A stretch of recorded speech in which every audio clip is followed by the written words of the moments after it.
Samantala, hindi na po magiging pahirapan ang pagre-renew ng driver's license dahil inilunsad ng pamahalaan ng online renewal system sa pamamagitan po ng eGov app. Tiniyak ng mga otoridad na mabilis, reliable at secure ang proseso.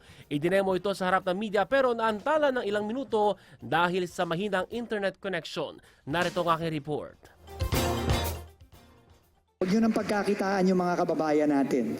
Hindi na kayo kailangan. Wala na kayong racket dahil dito. Yan ang babala ni Department of Transportation o DOTR Secretary Vince Dizon sa mga fixers sa Land Transportation Office kasabay ng paglulunsad ng online driver's license renewal system.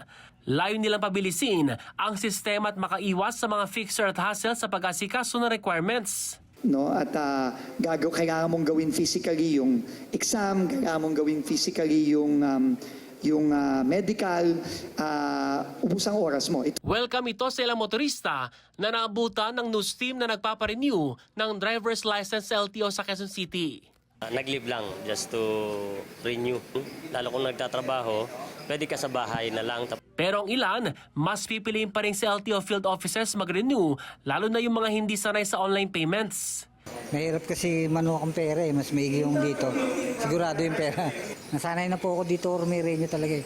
Tiniyak naman ng DICT na secured ang eGov application kung saan nakapaloob ang iba't ibang sites ng government agencies. If you try to use the eGov app, kapag magsinungaling ka, hindi ka papayagan. So dahil connected siya sa National ID. Ang maganda sa National ID, meron pong banggaan ng AI doon, yung ating face verification. Sinubukan sa harap ng media ang pag-apply ng renewal ng driver's license sa pamamagitan ng eGov application pero naantala ito ng higit 10 minuto.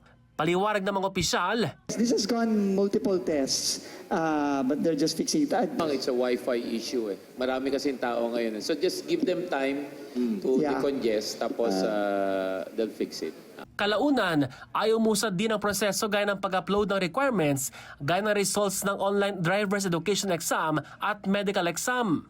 Maaari na rin kasing gawin ang medical check-up kabilang ang eye at ear test sa pamamagitan ng video conferencing. Kapagit na to ng exam, no? So pwede itong gawin online. Ngayon, magkakaroon ka ng ganito, i-upload lang ito sa file mo. No? Tuturuan ka din ng app kung paano mo gagawin yon. Oras na maprubahan ng sistema ng aplikasyon ay pwede na itong bayaran via e-wallet at pwedeng pick-upin o ipa-deliver ang driver's license sa loob ng 3 araw. Isusunod na rin ng DOTR ang digitalization ng iba pang mga serbisyo. Ace Cruz, Newslight.